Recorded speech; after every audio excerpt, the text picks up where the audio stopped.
Hello students, we are back again with new lecture on the measure of dispersion. Again in this we will be discussing today about quartiles and quartile deviation and coefficient of quartile.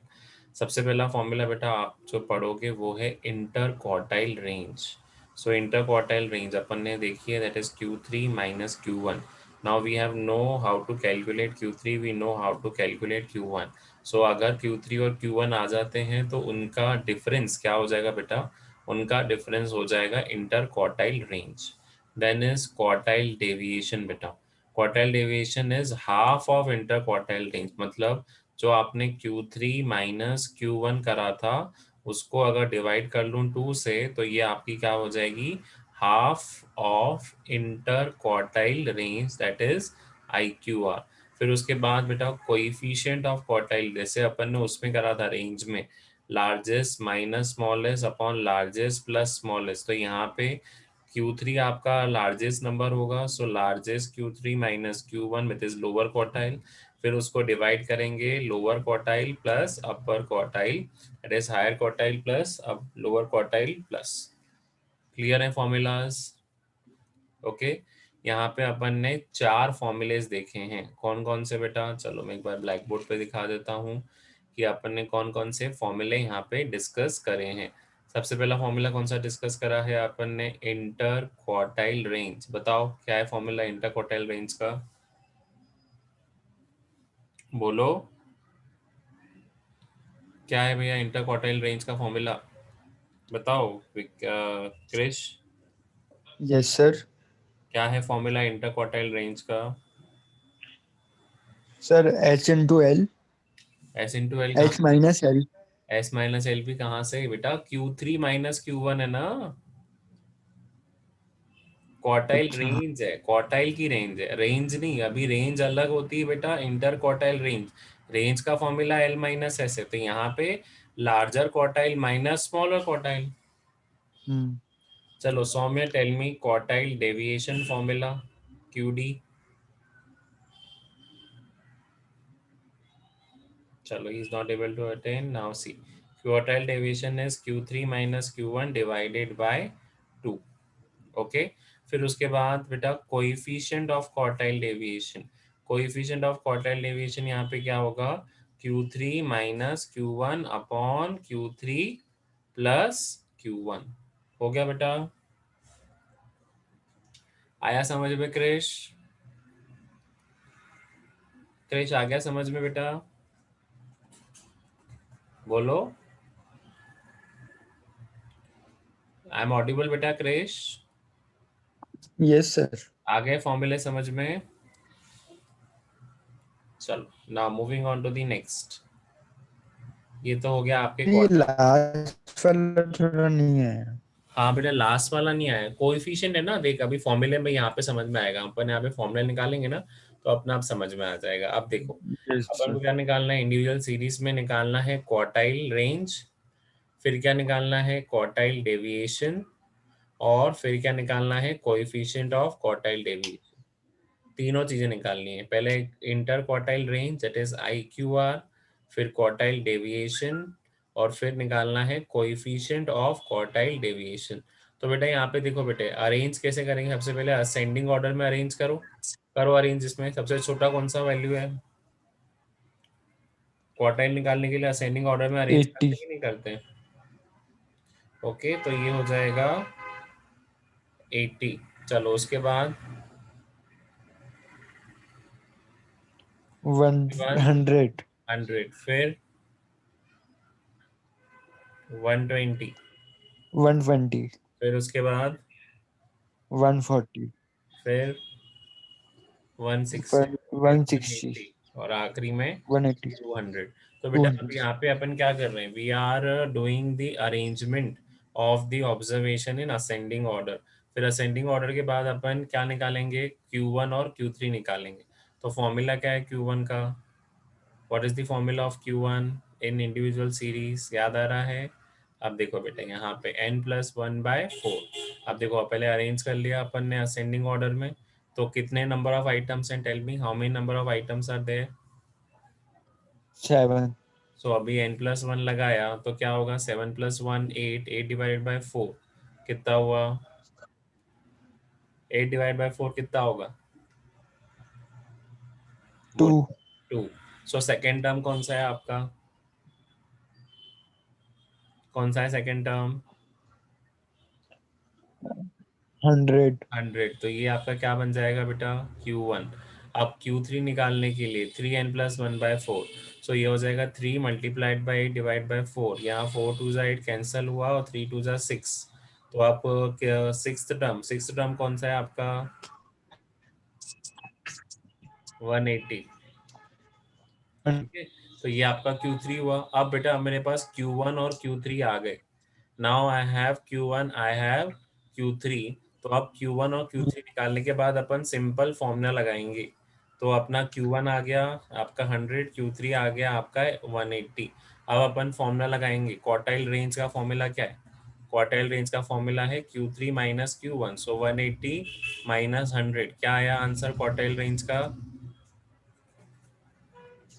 बताओ क्या आया constant 80. Quartile range का, 80। फिर उसके बाद coefficient of quartile deviation, और quartile deviation पहले, quartile deviation क्या होगा, Q3 minus Q1 divided by 2, so 80/2। Answer क्या बना, आवाज बहुत कट हो रही है. ओके, आंसर क्या बना यहाँ पे, 80/2 बताओ, 40। ओके, सो 80/2 यहाँ पे बन गया 40। अब कोएफिशिएंट का फॉर्मूला बेटा, coefficient is Q3 minus Q1 upon Q3 plus Q1। So simple, 180 minus 100 upon 180 plus 100। So 180 minus 100 upon 180 plus 100, तो ये हो जाएगा आपका 80/280। यहाँ पे ये करेक्शन है, 80/280 क्या आएगा आंसर बेटा, 80/280, तो ये आ जाएगा 80 नीचे डिवाइड बाय आंसर आपका, 280. हाँ बेटा 0.28 आया समझ में बेटा। 2. Yes sir. ओके, पहले अपन ने क्वार्टाइल रेंज लगाया Q3 माइनस Q1, फिर उसके बाद क्वार्टाइल डेविएशन लगाया that is Q3 minus Q1 divided by 2, फिर उसके बाद particularly coefficient of quartile deviation लगाया that is Q3 minus Q1 upon Q3 plus Q1। तो ये आपका आंसर आया 0.28। क्लियर। Yes sir. चलो अब देखते हैं इन केस ऑफ डिस्क्रीट। तो सबसे पहले क्या करते हैं बेटा, अपन ने जैसे मीडियन में करा था, एफ को क्या कन्वर्ट करेंगे, किसमें कन्वर्ट करेंगे, सीएफ में. सीएफ में। तो कन्वर्ट करो सीएफ में, 2 + 3 5, 5 + 5. 9 14, 14 प्लस 14. 35. And 45 then. 45. 50.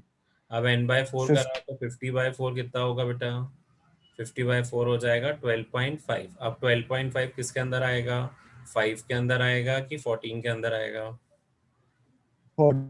तो उसके सब्सिक्वेंट x क्या बन जाएगा मेरा, Q1। तो यहाँ पे Q1 कितना आया, 16। Q1 कितना आया बेटा अपना, 16। फिर उसके बाद 3n/4 फॉर थर्ड क्वार्टाइल। 16. अब थर्ड क्वार्टाइल 3n/4 करा तो अपना आया 3n/4 कितना आया, 37.5। तो वो 35 के अंदर आएगा कि 45 के अंदर आएगा,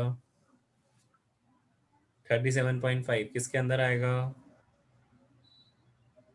45 के 35 के अंदर. अंदर कि 45 के अंदर। तो अल्टीमेटली मेरा यहाँ पे क्या बन जाएगा, Q3। ओके, सो Q3 भी मिल गया, यस. Q1 भी मिल गया। अब मैं लगाऊंगा अपने फॉर्मूलेस, कौन कौन से फॉर्मूलेस लगाऊंगा, वही वाले जो क्वार्टाइल रेंज और वो। अब ये 16 मेरा Q1 है और 20 मेरा Q3 है। तो फर्स्ट फॉर्मूला कौन सा है, क्वार्टाइल रेंज का, Q3 माइनस Q1, सो 20 माइनस 6 क्वार्टाइल रेंज आ गई 4। फिर क्वार्टाइल डेविएशन का Q3 minus Q1 divided by 2. So 20 minus 16, that is 4 divided by 2. तो आपका आंसर क्या बना, 2 as your इंटर क्वार्टाइल, अच्छा क्वार्टाइल डेविएशन। फिर कोएफिशिएंट क्या, फॉर्मूला क्या है, Q3 minus Q1 upon Q3 plus Q1, सो 20 माइनस 16 डिवाइडेड बाय 20 प्लस 16। तो ये हो जाएगा 4 डिवाइडेड बाय 36, 4 1 जा 4, 4 9 जा 36, तो ये आ जाएगा 1/9। सो 1/9 का आप पॉइंट में कन्वर्ट करोगे तो आपके पास आ जाएगा, इट विल बी 0.11। ओके, आपका आंसर क्या बनेगा बेटा यहाँ पे 0.11। देखो बेटा, 0.11. बताया था कोएफिशिएंट जब भी आप निकालोगे वो ऑलवेज लेस देन 1 ही रहेगा, चाहे वो कोएफिशिएंट ऑफ क्वार्टाइल डेविएशन निकाल रहे हो, चाहे वो कोएफिशिएंट ऑफ रेंज निकाल रहे हो, दोनों ही केसेस Okay. में it will be less than 1। Clear हो गया? 1. Yes, sir. ओके, अब आ जाते हैं last topic, that is coefficient और ये सब कंटीन्यूअस सीरीज में, कि कंटीन्यूअस सीरीज में अपन कैसे निकालते हैं। देखो, अब कंटीन्यूअस सीरीज में अगेन क्या करूंगा, मैं एफ को कन्वर्ट करूंगा किसमें, किसमें कन्वर्ट करूंगा एफ को, CF में सी एफ में। तो पहले सी एफ में कन्वर्ट करो, that will be, convert 16, 16 plus 14 कितना हुआ, 30, 30 plus 23 53, 53 53, plus 17 70, 70 70, plus 77, 17, then last में आपका आया 80। 80. अब 80 जैसे ही आ गया बेटा, अपन पे 80 तक पहुंच गए। अब अपन n/4 Q1 निकालने के लिए पहले Q1 क्लास निकालेंगे।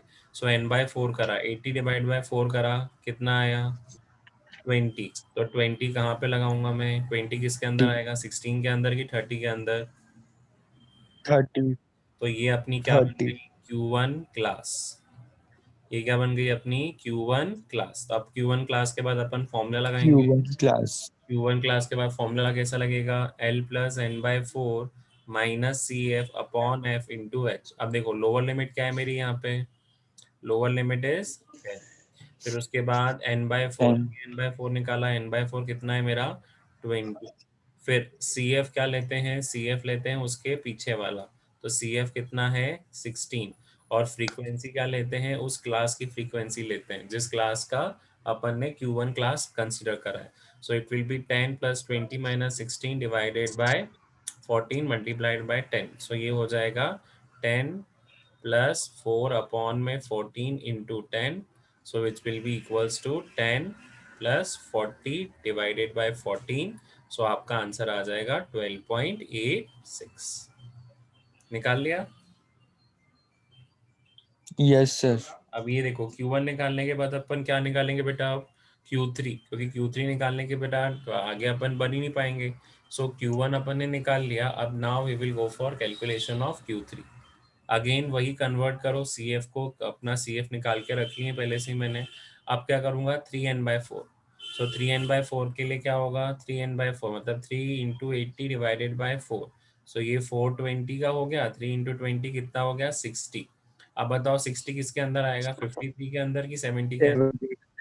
70 के अंदर। तो ये आपकी क्या बन गई बेटा, थ्री क्लास। अब अपन फॉर्मूला लगाएंगे, 3n/4 L plus 3n/4 minus C F upon F into H. तो लोअर लिमिट क्या है आपकी इस केस में बताओ, लोअर लिमिट इज 30। 3n/4 30, क्या है 60 जो ऑलरेडी अपन ने निकाला। फिर उसके बाद उसके पीछे वाली 60. फ्रीक्वेंसी, तो ये आएगा एफ। फिर उसके बाद frequency of the class, frequency of the class is 17। फिर multiplied by height of the class that is 10। तो इसको सॉल्व करा तो आंसर कितना आया Q3 का बेटा, 34.12। ओके, सो 30.44 हो गया।